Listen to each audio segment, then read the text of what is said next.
So I want you to look around the room for a minute and try to find the most paranoid person here.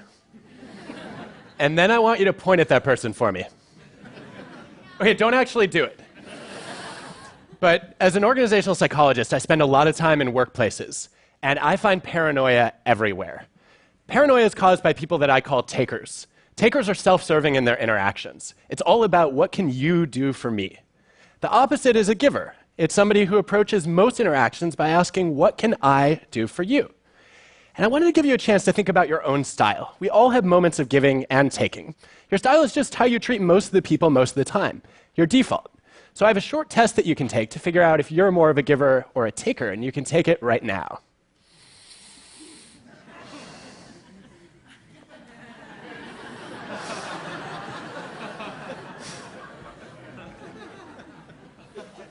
This is the only thing I will say today that has no data behind it, but I am convinced the longer it takes you to laugh at this cartoon, the more worried we should be that you're a taker. Of course, not all takers are narcissists. Some are just givers who got burned one too many times. And then there's another kind of taker that we won't be addressing today, and that's called a psychopath. I was curious, though, about how common these extremes are, and so I surveyed over 30,000 people across industries around the world's cultures. And I found that most people are right in the middle between giving and taking. They choose this third style called matching. If you're a matcher, you try to keep an even balance of give and take, quid pro quo. I'll do something for you if you do something for me. And that seems like a safe way to live your life. But is it the most effective and productive way to live your life? The answer to that question is a very definitive maybe. Now, I studied dozens of organizations, thousands of people. I had engineers measuring their productivity.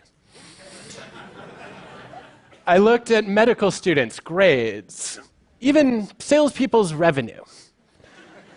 And unexpectedly, the worst performers in each of these jobs were the givers.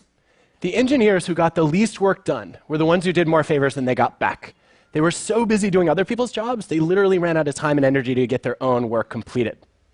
In medical school, the lowest grades belong to the students who agree most strongly with statements like, I love helping others, which suggests the doctor you ought to trust is the one who came to med school with no desire to help anybody. And then in sales, too, the lowest revenue accrued to the most generous salespeople. And I actually reached out to one of those salespeople who had a very high giver score, and I asked him, why do you suck at your job? I didn't ask it that way, but what's the cost of generosity in sales? And he said, well, I just care so deeply about my customers that I would never sell them one of our crappy products. So just out of curiosity, how many of you self-identify more as givers than takers or matchers? Raise your hands. Okay, would have been more before we talked about these data. But actually, it turns out there's a twist here. Because givers are often sacrificing themselves, but they make their organizations better. We have a huge body of evidence, many, many studies, looking at the frequency of giving behavior that exists in a team or an organization. And the more often people are helping and sharing their knowledge and providing mentoring, the better organizations do on every metric we can measure. Higher profits, customer satisfaction, employee retention, even lower operating expenses. So givers spend a lot of time trying to help other people and improve the team, and then unfortunately they suffer along the way. And I want to talk about what it takes to build cultures where givers actually get to succeed. So I wondered then, if givers are the worst performers, who are the best performers?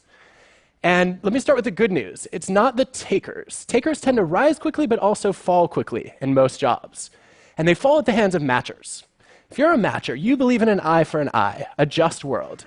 And so when you meet a taker, you feel like it's your mission in life to just punish the hell out of that person. And that way justice gets served. Well, most people are matchers, and that means if you're a taker, it tends to catch up with you eventually. What goes around will come around. And so the logical conclusion is it must be the matchers who are the best performers. But they're not. In every job, in every organization I've ever studied, the best results belong to the givers again. So take a look at some data that I gathered from hundreds of salespeople tracking their revenue. What you can see is that the givers go to both extremes. They make up the majority of the people who bring in the lowest revenue, but also the highest revenue. And the same patterns were true for engineers' productivity and medical students' grades. Givers are overrepresented at the bottom and at the top of every success metric that I can track. Which raises the question, how do we create a world where more of these givers get to excel? And I want to talk about how to do that not just in businesses, but also in nonprofits, schools, even governments. Are you ready? All right, I was going to do it anyway, but I appreciate the enthusiasm. The first thing that's really critical is to recognize that givers are your most valuable people, but if they're not careful, they burn out. So you have to protect the givers in your midst. And I learned a great lesson about this from Fortune's best networker. It's the guy, not the cat. His name is Adam Rifkin. He's a very successful serial entrepreneur who spends a huge amount of his time helping other people. And his secret weapon is the 5-minute favor. Adam said, look, you don't have to be Mother Teresa or Gandhi to be a giver. You just have to find small ways to add large value to other people's lives. And that could be as simple as making an introduction between two people who could benefit from knowing each other. It could be sharing your knowledge or giving a little bit of feedback.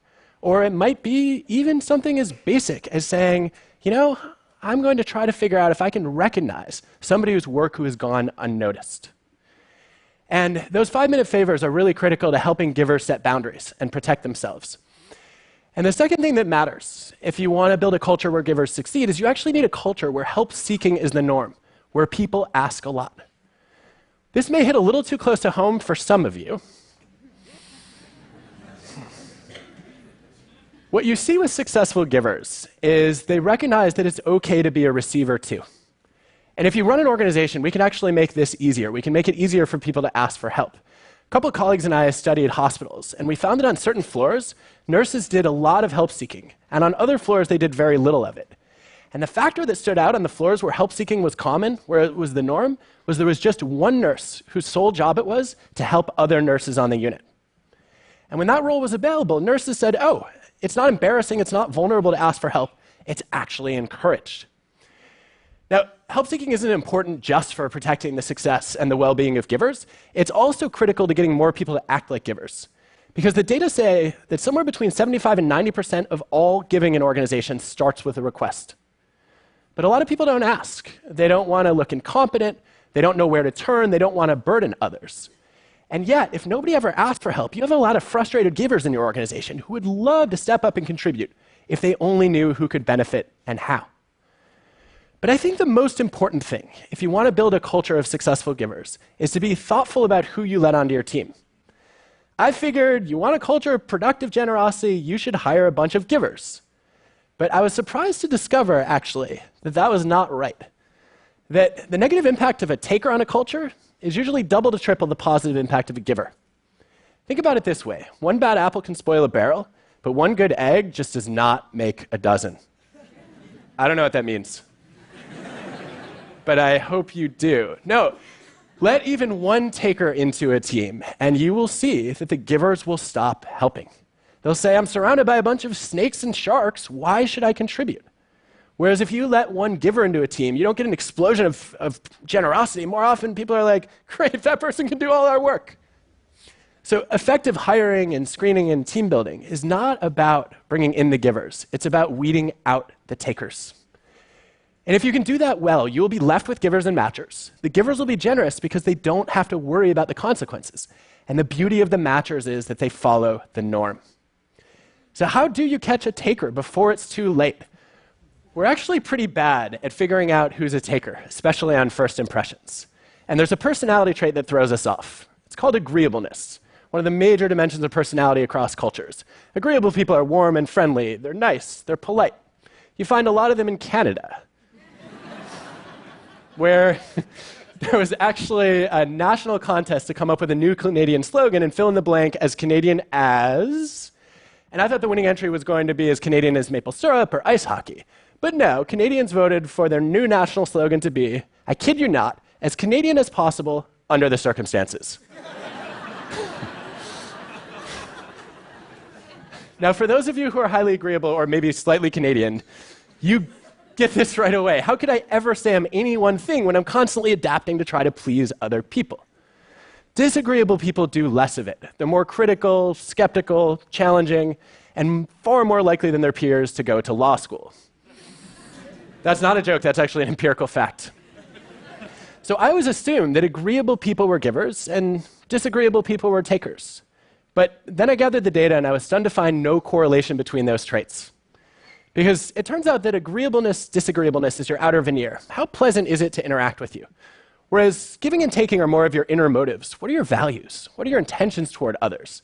So if you really want to judge people accurately, you have to get to the moment that every consultant in the room is waiting for and draw a 2x2.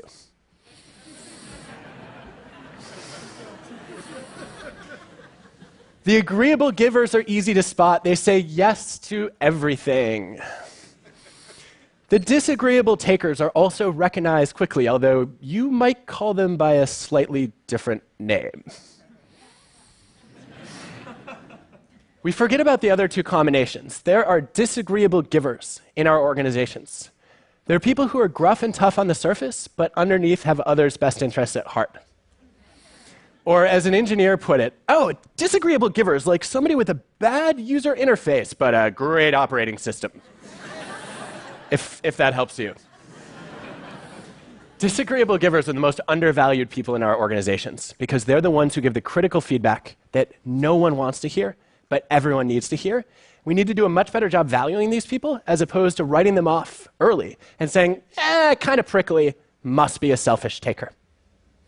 The other combination we forget about is the deadly one, the agreeable taker, also known as the faker. This is the person who's nice to your face and then will stab you right in the back.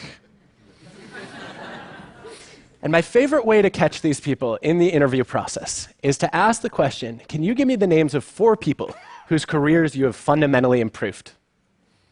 And the takers will give you 4 names, and they will all be more influential than them. Because takers are great at kissing up and then kicking down. Givers are more likely to name people who are below them in a hierarchy, who don't have as much power, who can do them no good. And let's face it, you all know you can learn a lot about character by watching how someone treats their restaurant server or their Uber driver. So if we do all this well, if we can weed takers out of organizations, if we can make it safe to ask for help, if we can protect givers from burnout, and make it okay for them to be ambitious in pursuing their own goals, as well as trying to help other people, we can actually change the way that people define success. Instead of saying it's all about winning a competition, people will realize success is really more about contribution. I believe that the most meaningful way to succeed is to help other people succeed. And if we can spread that belief, we can actually turn paranoia upside down. There's a name for that. It's called pronoia. Pronoia is the delusional belief that other people are plotting your well-being.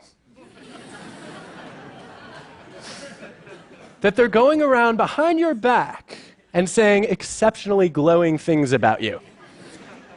And the great thing about a culture of givers is that's not a delusion, it's reality. Look, I want to live in a world where givers succeed, and I hope you will help me create that world. Thank you.